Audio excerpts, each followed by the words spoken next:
Now, Arjuna is perplexed.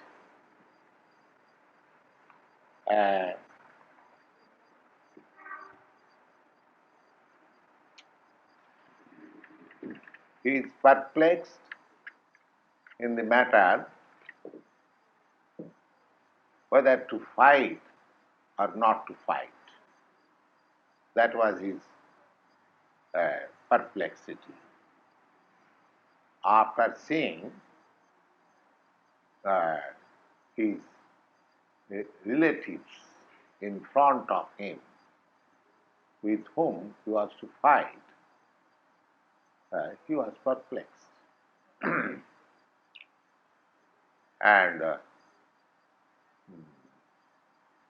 there was some argument also with Krishna.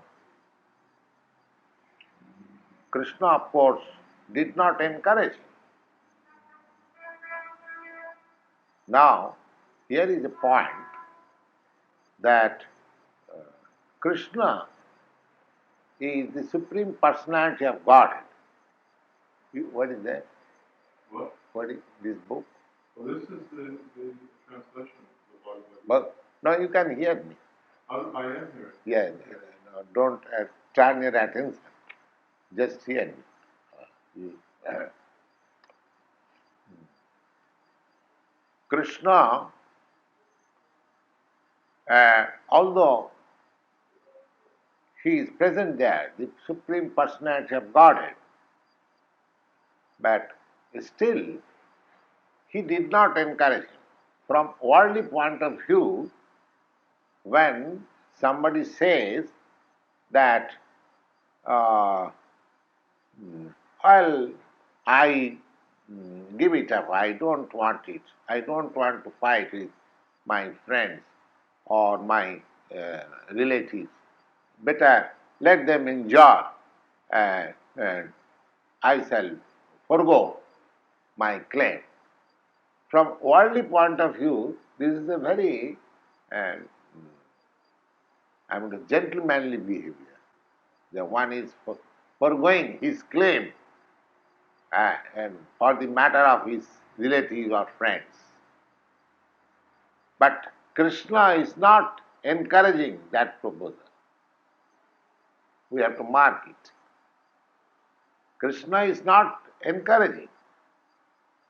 Krishna is rather inducing Arjuna that it is not a very good proposal, it is not befitting your position. You belong to the Aryan family, you belong to the Kshatriya royal family, and you are denying to fight. No, this is not good. And I am your friend. I have taken the responsibility of your chariot driver, and if you do not fight, what people will say. So he is not encouraging. Just see. Now here is a good proposal from the worldly point of view that Arjuna does not want to fight. And Krishna is not encouraging him. Now what is the point? Somebody may say that Krishna, the Supreme Personality of Godhead, why he is encouraging in the matter of fighting? The people at the present moment, when there is a question of war, people want to stop that war. At the present moment, the movement is going on between all nations that they do not want war. But here we see that Krishna is not discouraging war. We have to mark this point.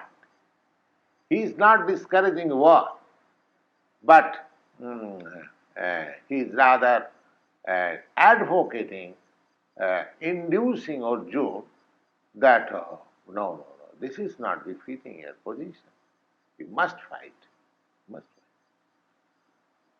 So here is a point that sometimes we may do something which is approved by the general public, but it may not be approved by the supreme authority. Superficially, it may appear very appealing to the sentiment of the public, but factually, such thing may not be correct. May not be correct. If we accept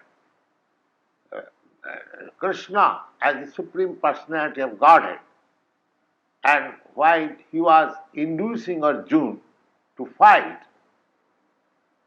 it does not mean that he was inducing Arjuna to do something wrong.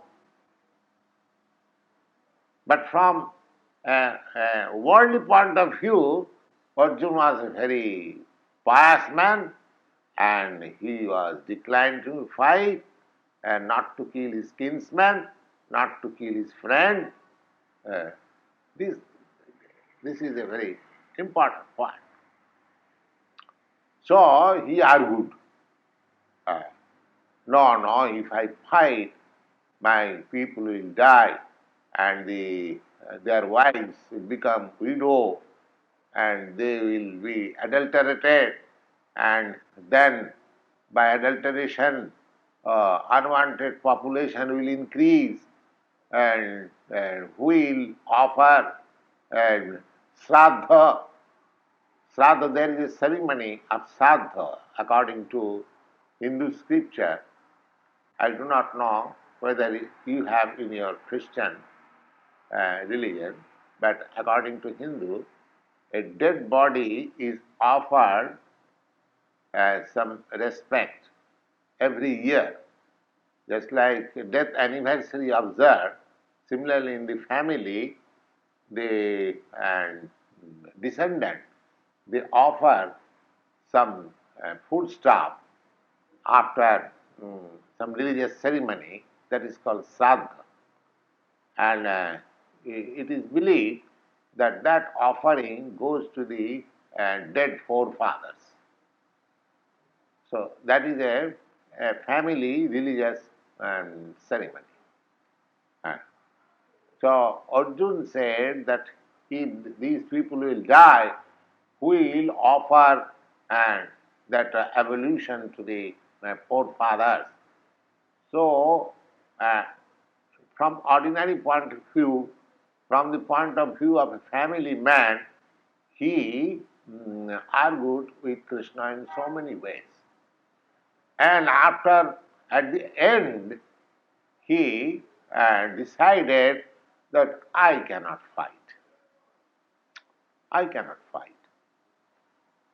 Then Krishna tried to induce him, and he said that yes, whatever you are saying, that I am a Kshatriya and I am not doing my duty, this is all right. But my mind is perplexed. So he was at the same time conscious that Śrī Kṛṣṇa only can make a solution of this perplexity. So he said, Karpanna dosupa hatasabhava prichyami tang dharma sangamura cheta jatseva sannischitang burhistanme shishasti hang sadhimang tang prapanyam.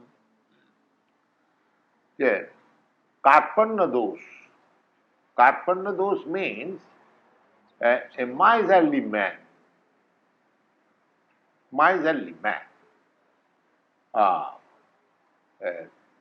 He was conscious of the fact that he was a great hero, he was a great fighter, and at the same time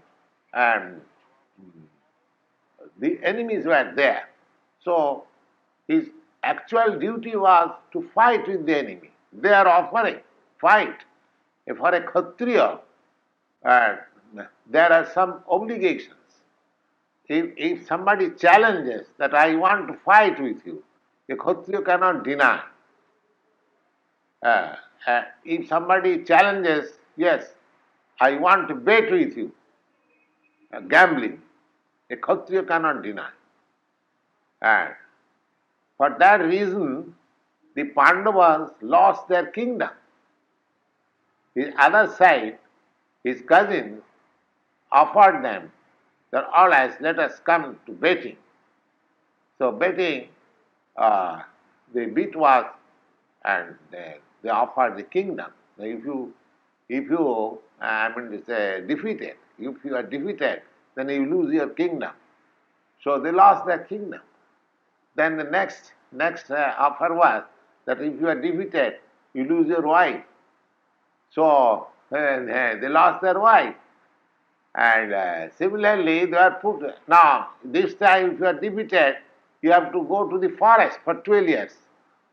So there was a great plan behind them, and the Pandavas were defeated in so many ways, and they were harassed and embarrassed for not less than 20 years.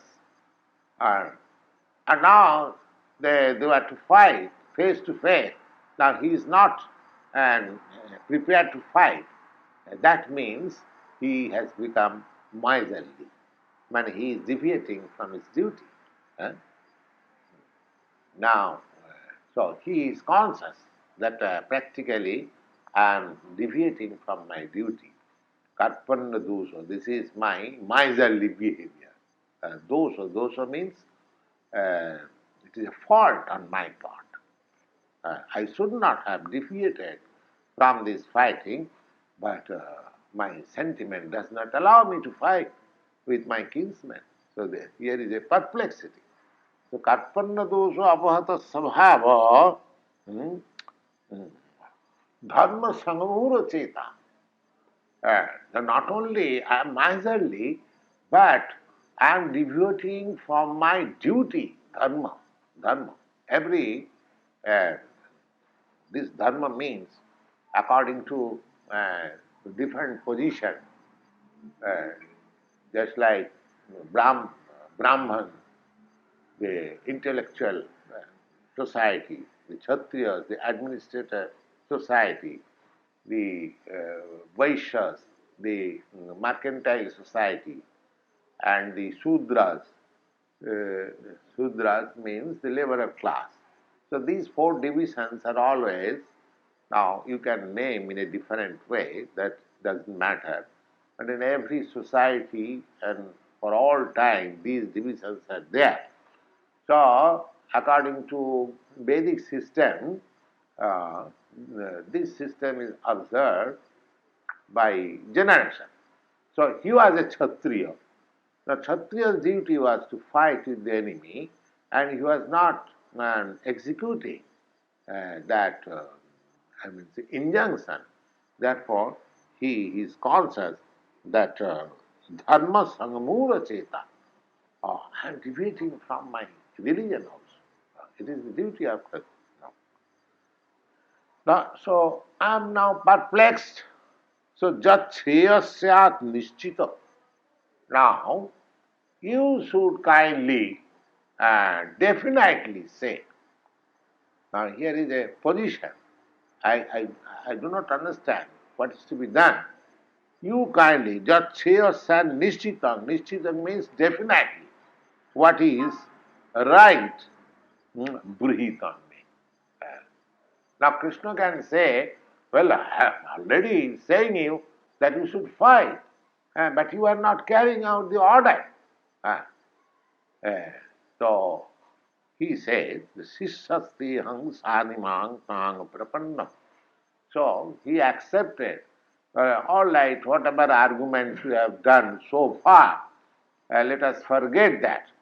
Now I accept you as my spiritual master, not my friend. Now, the idea of accepting spiritual master, that is also very obligatory. You see, as soon as you accept one, as the spiritual master, first of all, we have recorded in your, you have heard it, that acceptance of spiritual master must be selected, you see, after careful examination. Uh, just like one selects his bride or bridegroom after careful examination, uh, and in India, they are very careful because the marriage of the boys and girls take place under the guidance of the parents. So the parents very carefully see. So similarly, one has to, the acceptance of spiritual master is necessary according to Vedic injunction. Everyone should have a spiritual master. Perhaps you have seen a sacred thread. We have got sacred thread. And Mr. Quinn, yes, this can, sacred thread. That sacred thread is the sign that this person has his spiritual master. Has his spiritual master. Just like here, of course, there is no such distinction. A married girl, and according to Hindu system, they have got some sign there so that people can understand this girl is married. They put on a red and say painting here so that others know that this girl is married. And according to what is called this division of the hair, what is this line called? Part. Huh? Part. What is the spelling? To part.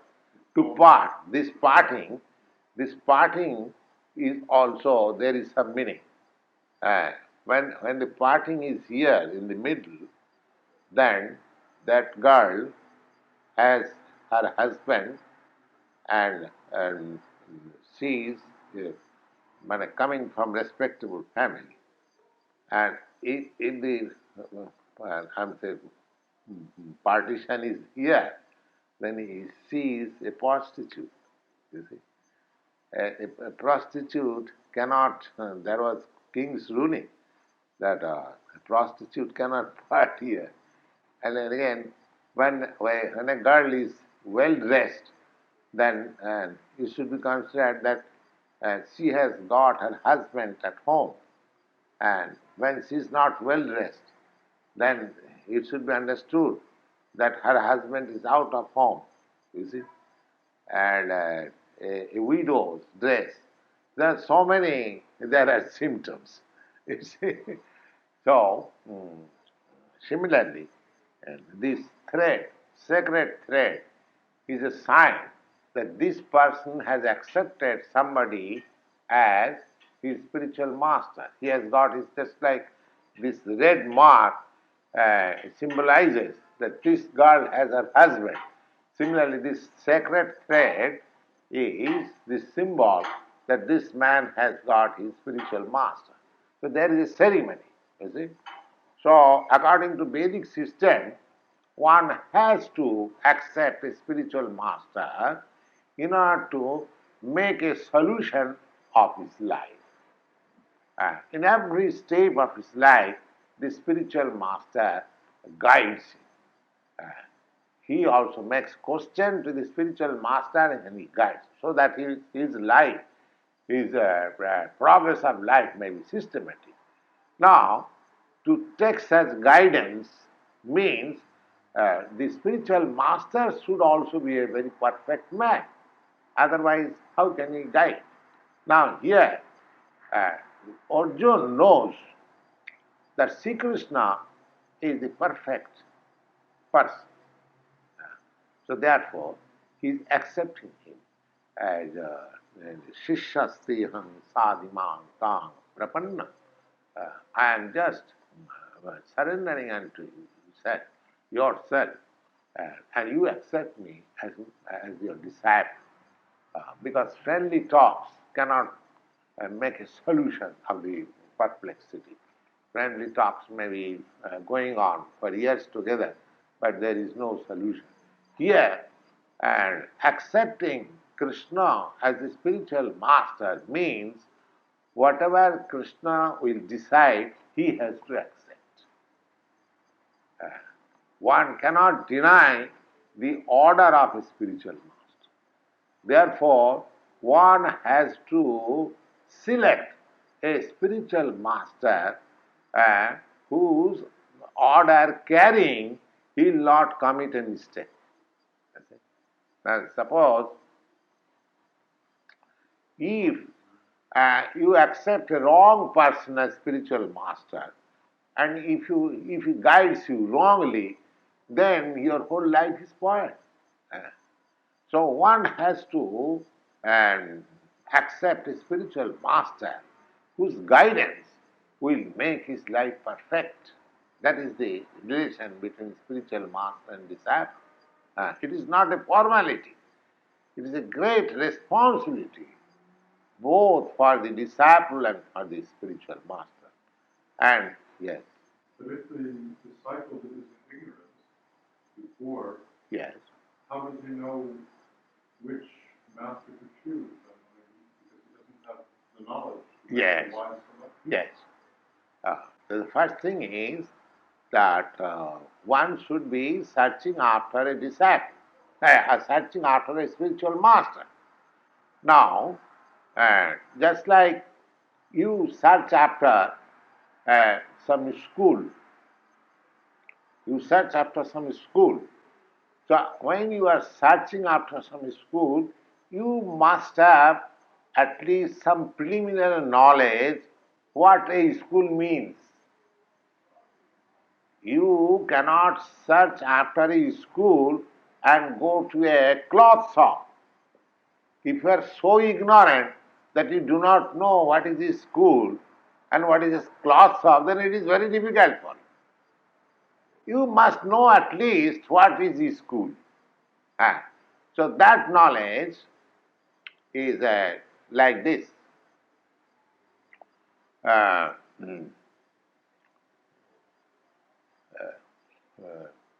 Tadvijnanatham sa gurumeva avigachet samitmani srotriyam brahman. The spiritual master is required for a person who is inquisitive to have transcendental knowledge. He requires a spiritual master. Is it? So, there is another verse in Srimad Bhagavatam, Tasmad Gurum Prapaddeta Jignasu Sreya Uttamam. Tasmad Gurum Prapaddeta. One should search after a spiritual master who is inquisitive about transcendental subject matter.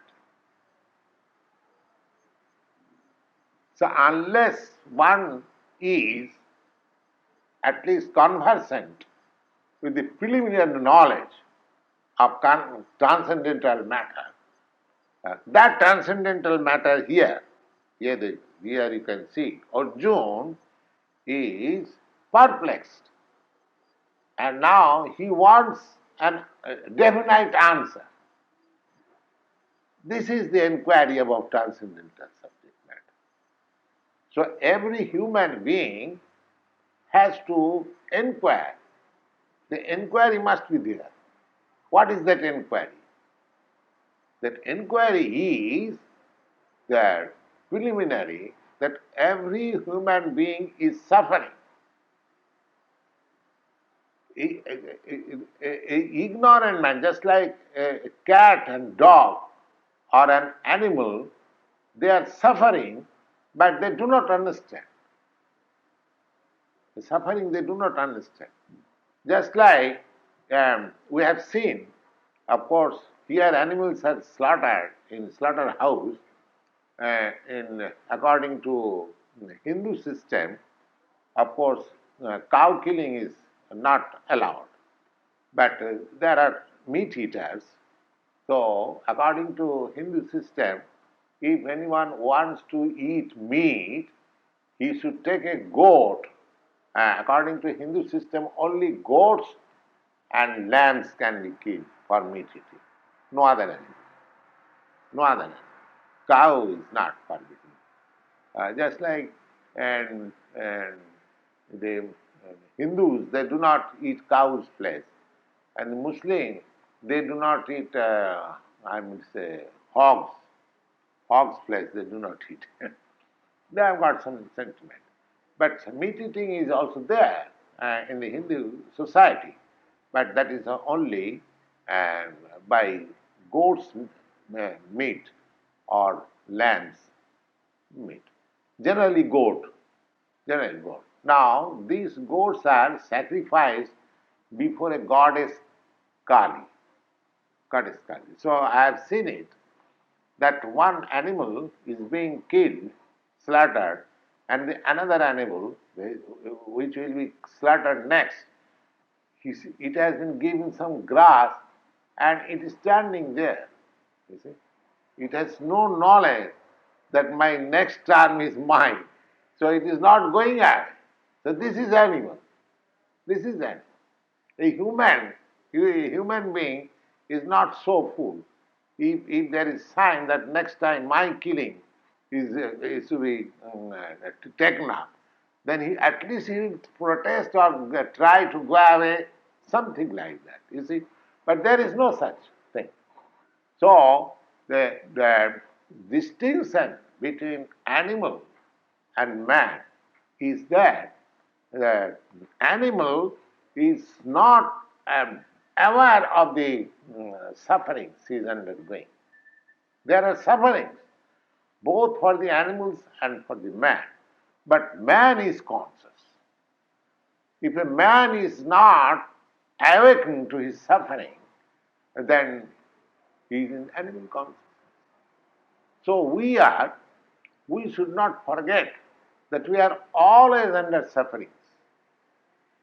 There are three kinds of sufferings. I don't say about this economic problem, or that is also another suffering, but according to Vedic knowledge, or it is a fact, there are three kinds of suffering. One kind of suffering belonging to the body and the mind. Now suppose I am getting some headache. Now I am feeling very warm. I am feeling very cold. And so many bodily sufferings there are. Then similarly, we have got sufferings of the mind. My mind is not well today. I have been, somebody has called me something, so I am suffering, or I have lost something, some friend. So many things. So sufferings of the body and mind, and then sufferings by the nature. Nature. This is called Adi Daivik, which you have no control. In every suffering we have no control, and especially suppose there is heavy snowfall, the whole New York City is flooded with the snow, and you are all put into inconvenience. That's a sort of suffering, but you have no control. You cannot stop snow falling. You see, there is a wind and cold wave. You cannot stop it. This is called Adi Daivik suffering. And the suffering of the mind and suffering of the body is called Adhyatmic. And there is other sufferings, Adi Bhautik, attacked by other living being. My enemy, some animal, or some worm, so many. So these three kinds of sufferings are there always. Always. But we do not want all these sufferings. When this question comes, now here Arjuna is conscious that and there is a fight, and it is my duty to fight with the enemy, but there is suffering because they are my kinsmen. So he is feeling that. So unless a human being is conscious and awakened to the fact that we are always in suffering, but we do not want all this suffering. This question, such a person is required to approach the spiritual master. When he is conscious, you see. So long his animal life that he does not know that he is always in suffering. He does not know, he does not care, or he does not want to make a solution. Here Arjuna is suffering and he wants to make a solution, and therefore he accepts the spiritual master. So when we are conscious of our sufferings, we are awakened to the suffering situation. Suffering is there. Forgetfulness or ignorance of suffering is no meaning.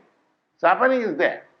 But when one is very serious to make a solution of his suffering, then a spiritual master is required. Just like Arjuna requires now a spiritual master. Is it clear? Yes. So, the suffering is there. It does not require any education.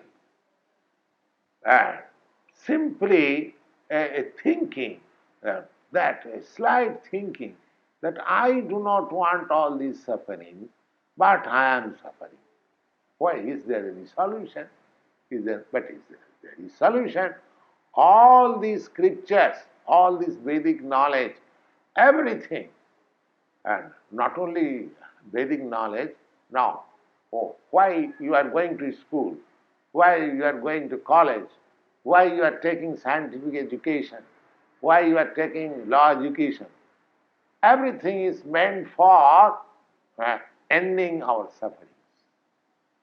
If there was no suffering, then nobody would have taken education, you see. But he thinks that if I am educated, if I become a doctor, or if I become a lawyer, or if I become an engineer, I will be happy. That is the ultimate aim. I will get a good job, government job, I will be happy. The happiness is the end of every, pursuance. So, but these mitigation of sufferings, they are temporary. Real suffering is due to this material existence. These three kinds of suffering. So, when one is conscious about his sufferings and he wants to make a solution of the suffering, then there is necessary of a spiritual master. Now, if you want to make a solution of your sufferings and you want to consult a person, now what sort of person he must be who can endure all sufferings? That selection must be there. If you want to purchase a jewel and a diamond and very valuable thing, and if you go to a grocer's shop, such kind of ignorance, you must be cheated. You must be cheated. At least you must approach to a jewelry shop. Jewelry shop, you say, so much knowledge you must have. So, is that question sound? Yes. The necessity of a spiritual master is for him who is conscious of his material sufferings. If one is not conscious of his material sufferings, then he is not even on the human being status. He is still in the animal status. Animal status, you see. Now, the modern civilization is practically, they are evading the real sufferings. They are engaged in temporary sufferings. But the Vedic system is Vedic knowledge. They are meant for ending the sufferings of for good. Suffering is for good, you see. The human life is meant for that, ending all sufferings. Of course, we are trying to end all kinds of sufferings. Our business, our occupation, our education, our advancement of knowledge, everything is meant for ending suffering. But that suffering is temporary. But we have to end the sufferings for good. Suffering. That sort of knowledge is called transcendental knowledge. And if anyone is seeking after that transcendental knowledge, this Bhagavad-Gītā is not an ordinary thing, it's transcendental knowledge. And now here the ground is prepared. Arjuna is conscious of his suffering, perplexity. Now he is seeking a spiritual master. So we should take the position of Arjuna, disciple. When a disciple is serious about making a solution of his suffering, then he requires a spiritual master. And what sort of spiritual master? Krishna, the most perfect man. So a spiritual master is representative of Krishna. Of course, Krishna is not present before us, but at least we must have a person as our spiritual master who represents Krishna. And who can represent Krishna? One who is devotee of Krishna. In the line, disciplic succession, you see. So, here, Arjuna accepts Krishna as the spiritual master.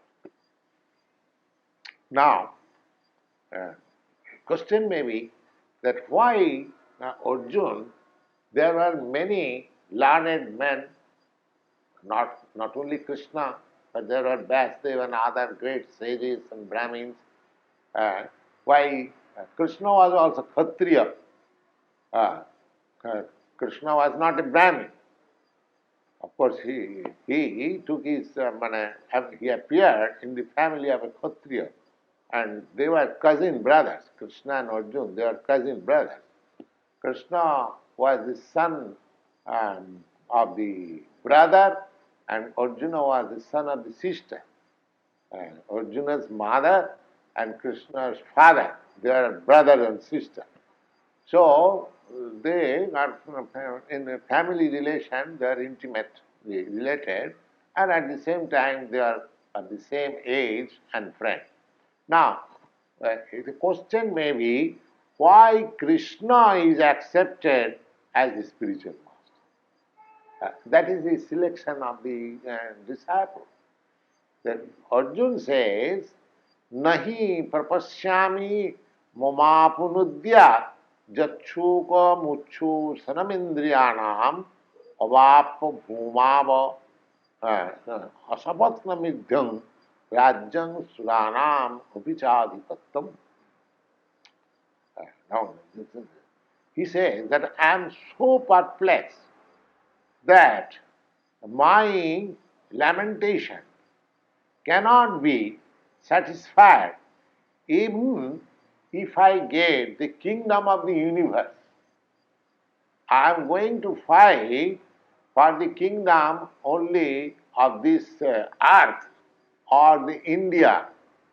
Of course, formally, India means Bharat. Now, India is a name given by the foreigners. The real name of this planet is Bharatvarsh. This planet. Now, gradually, it has been cut off. Just like we have got an immediate experience that some portion of India is now cut off and that is named Pakistan. You know all. Similarly, this whole planet, 5,000 years before, this whole planet was known as Bharatvarsh. And before that, thousands and millions of years before, this planet was known as Ilavati version. Ilavati version. And now, since the time of Emperor Bharat, there was an emperor whose name was Bharat. So, from the name of Bharat, this planet's name became Bharatvarsha. So, up to 5,000 years before, why 5,000 years before? Say up to 4,000 years before, although the modern history cannot give account, chronological account, more than 2,500 years. But we are speaking about 4,000 years before,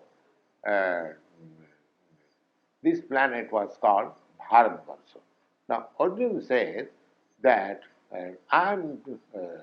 we are going to fight for the matter of this Bharatvarsha planet. This is one of the planets in the universe. But if I get the whole planets of these, the complete planets of this universe, and without any competitor, still the perplexity which has arisen in my mind, that cannot be mitigated. So, now see what sort of responsibility is given to the Krishna. Sanjaya Uvaja. Sanjaya is saying, Eva mukta rishikesam gurakeshu parantapaha nadasya iti govindam mukta tushni babhuvaha.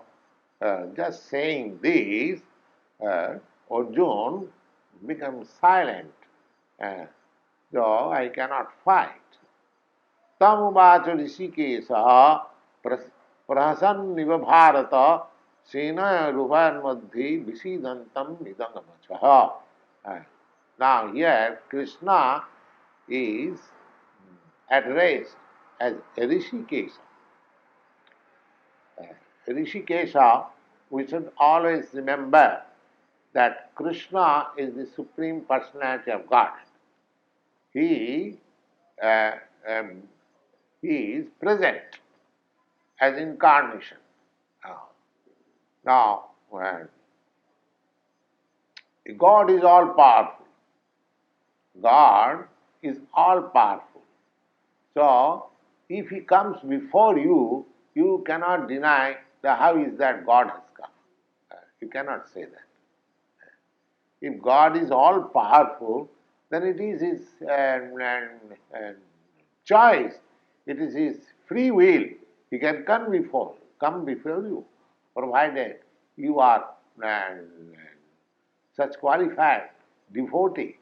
So, there cannot be any solid argument that God cannot come, or God, of course, so far Vedic literatures are concerned, they accept the incarnation of God.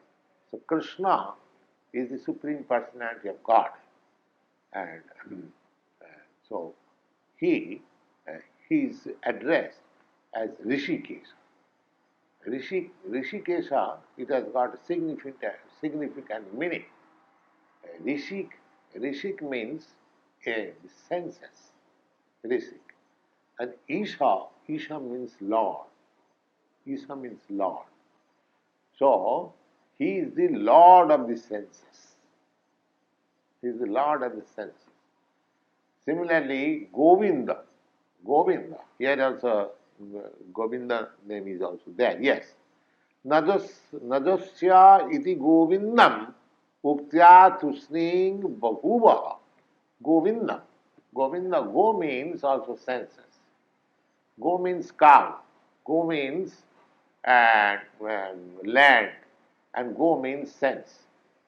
And inda means pleasure. One who gives pleasure to the cow, one who gives pleasure to the land, one who gives pleasure to the senses. So his name is Govinda. Now two names are used here. So we should try to understand what is the meaning of Rishikesha. Rishik means Indriya and Isha means Lord. So whatever senses we have got, they actually the proprietor of the senses, not myself. The proprietor of the senses is God. Just like we are sitting in this room is allotted for our sitting under some consideration of rent or whatever it may be. But this room is not ours. That's a fact. We should not consider that I am the proprietor of the room. Although I am using it to my heart's desire as I like, that is a different thing. But as soon as there is some misunderstanding, or the landlord says, now you cannot room in this room, vacate, I have to vacate. You see? Similarly, this is also just like room. This is our body. This body is given to us by God under certain conditions. And as soon as God likes that you should vacate from this body, I have to vacate. Nobody can allow us to stay here. And besides that, just like my hand, this hand, now suppose if this hand is paralyzed, the power of this hand is so long there is power from the Supreme. Otherwise, if my hand is paralyzed, there is no remedy. There is no remedy. You see? So we are not the owner of this body, not the owner of the senses. The senses are just like hired from the Supreme Lord. This is a very subtle understanding, one should know. So therefore, actually, the proprietor of the senses is God. Now, if I am the proprietor of this tape record, then it should be utilized for my purpose. Anything which I own, that should be utilized for my purpose. Your things should be utilized for your purpose. So, if God is the proprietor of our senses, then these senses must be used for God's purpose. That is the constitutional position. That is the constitutional position. Now, when these senses are used for other than God's purpose, that is our bondage, conditioned life. When the senses are purified and it is used for God's purpose, that is natural life. That is natural life. So whole trouble is that although our senses and everything, whatever we have got, and there is Isha Upanishad, a part of Veda, it is stated there that Ishaavasamidam sarvam, everything, whatever you see, that belongs to God. That belongs to God. Now, it is our misunderstanding that we are claiming, all the people of the world, they are claiming as proprietor. Now, just like this American land, now you are claiming as the proprietor. But is it a fact? Actually, are you proprietor? Now, say, some hundreds and hundreds years ago when Columbus came, so there were no Americans here. And so you were not proprietor, the land was there. Now, when you shall go away, the land will also be there. So the land belongs to God and everything. Now, we say that we have manufactured this typewriter. Now, this typewriter, the now ingredients, the iron. Have we manufactured iron? No. Iron is received from the mines. It is given by God. Nobody can manufacture iron. Nobody can manufacture anything They can transform from one thing to another. They can bring out the iron from the mine. They can melt and they can transform the shape of the metal in a different way. So that they can do, but they cannot produce iron. They cannot produce anything. Wood, iron, earth, anything, whatever. So the real proprietor is God. Real proprietor is God. Everything. Ishavasam sarvam. This is God consciousness. This is God consciousness. One who is in God consciousness, he is a perfect man. He is a perfect man. So here the significant word, Tamvacha Śrī Kṛṣṇa Prahasan Iva Bharata Sena Rubhayan Madhye Visidantam Idam Vacha. Now, Krishna is smiling. Krishna is smiling because, and yes, you can open it. Yes, yes. Krishna is smiling that just see, Arjuna is such a hero, he is my friend, and now he is so much perplexed. Now, when he sat down and Arjuna accepted Krishna as the spiritual master, now Krishna begins to speak. See Bhagavan Uvacha. See Bhagavan Uvacha. Here, the book does not say the Krishna Uvacha. See Bhagavan Uvacha. Now we should understand what is the meaning of Bhagavan. Bhaga means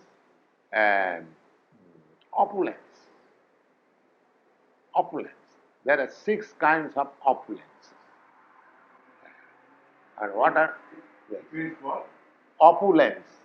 Opulence. Do you follow? Opulence? Yes. Yes. So, what are these opulences? Wealth is opulence. Then strength is opulence. Then Aishajyasya samakrasya, Vijyasya, strength, and fame. Fame is also opulence. Just like Lord Jesus Christ, the whole Christian world knows. Lord Krishna, everyone knows. Or apart from that, President Johnson. Now the whole America and the whole world knows who is President Johnson. Mahatma Gandhi, the famous. So fame is also opulence. And nobody knows me, but he is also a person. He is known throughout the whole world. So this is an opulence. Just like your Rockefeller, they're very rich. Everyone knows in the world. So they are opulent by wealth. Similarly, somebody is opulent by fame, and somebody is opulent by strength.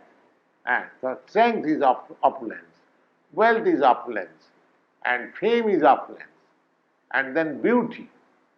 Beauty is also opulence. If one man or woman is very beautiful, he attracts person. He attracts. So anything that attracts, that is called opulence. A wealthy man attracts. A strong man attracts. A famous man attracts. If somebody famous man comes here, so many people will gather to receive him. So these are opulences. Wealth, strength, fame, beauty, knowledge, and renunciation. 6 things. Anyone who possesses all these 6 opulences in full, he is God. That is the definition of God. Anyone. So when Krishna was present on this earth, he soul, his opulences in full. Opulences in full. Of course, and we have got all these historical records about him. Now, so far as wealth is concerned, he had 16,108 wives. And for each of them, he built a palace.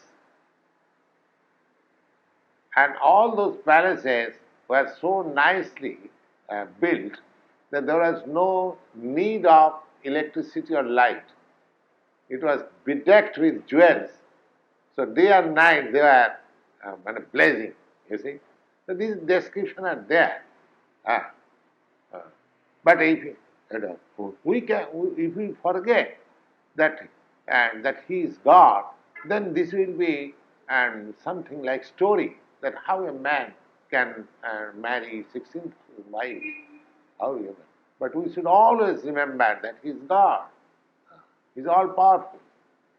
And for no other person such historical records are there, only for Krishna. So, in strength also, nobody could conquer him.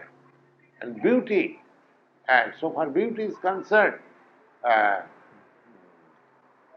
when he was on the battlefield, have you seen any picture of Krishna? Have you seen? Oh, no. Of course, any one of you have seen Krishna when he was present in the battlefield of Kurukshetra. At that time, he was about 90 years old. 90 years old. He had his great-grandchildren. He married 16,000 wives, and each wife had 10 children.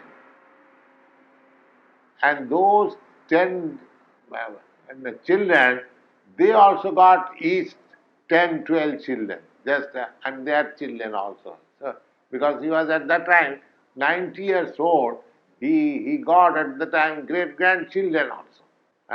So his family was very great. Now, if you see the picture of Krishna, you will see him just like a boy of 22, 25 years old. You are so beautiful.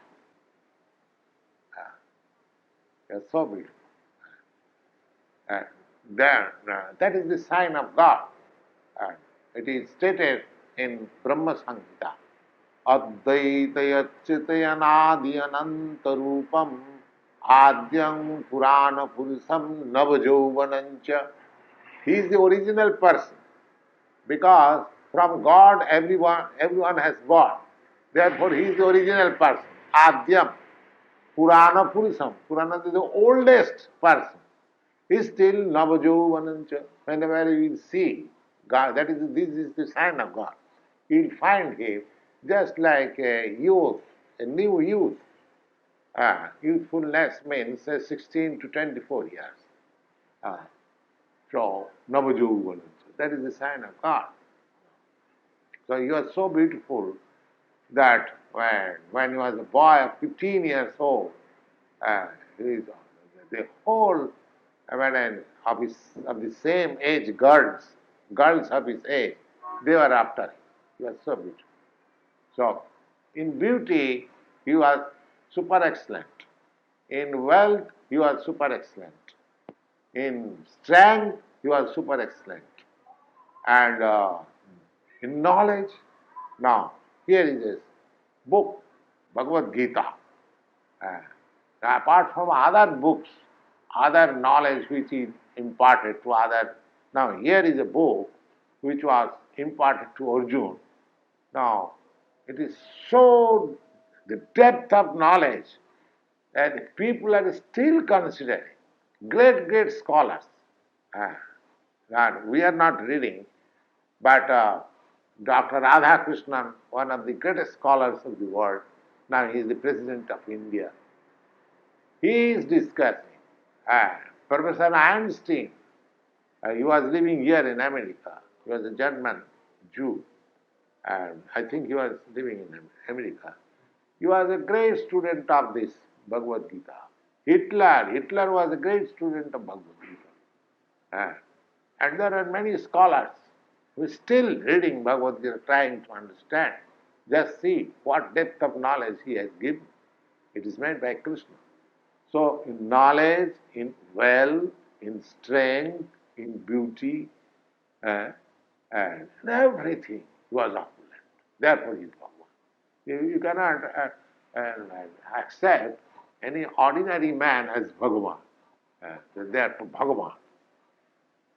Now, Bhagavan Uvacha, and because he has been accepted as the spiritual master, just like a teacher has the right to sometimes rebuke this student.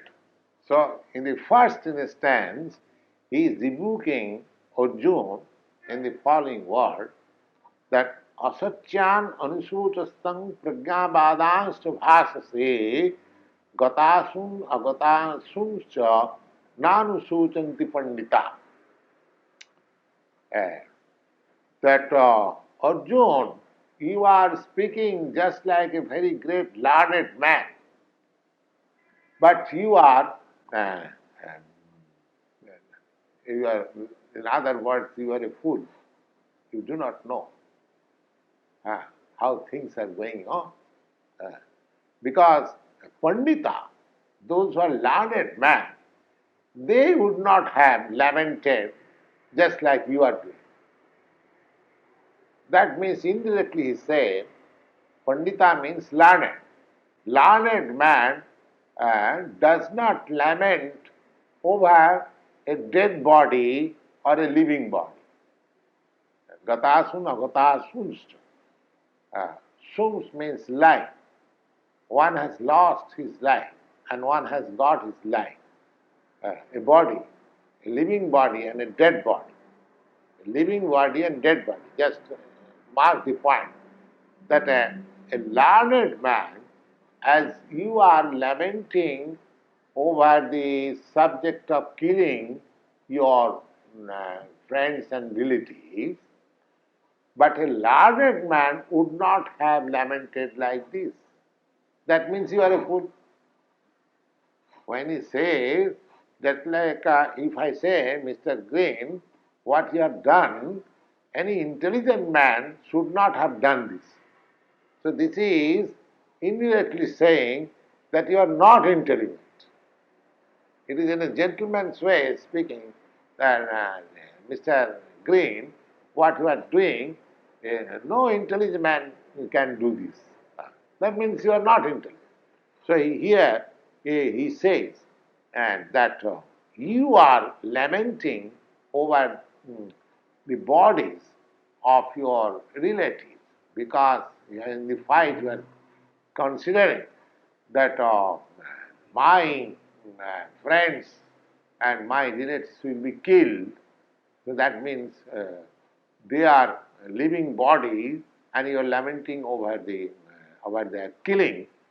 So this sort of lamentation is never done by a learned man. A learned man never does it. Gatasum agatasum sananu suchanti pandita. Those who are learned, one who is learned, he does not lament over the body, either a living body or dead body. There is no question of that. Now, because one who knows the distinction between the body and the soul, Parmikam, just like you have heard the name of Socrates. Socrates, great philosopher, Greek philosopher. He believed in the immortality of soul. So he was punished in the court. Hemlock was offered to him. That all right, if you believe the immortality of soul, and then you drink this hemlock poison. So he drank. Because he was firmly convinced that even if I drink this poison, my body will be destroyed. By destruction of my body, I am not going to be destroyed. He was convinced. So he did not learn it. So a Pandit, learned man must know that this body and soul, the distinction, the difference between body and soul. The body is not soul and the soul is not body. And one who knows, he is learned man. This instruction is given first. So for spiritual advancement, this first knowledge that the body and the soul is different. This body cannot be identified with the soul. You see? The soul is there, but body is not soul. Body is not soul.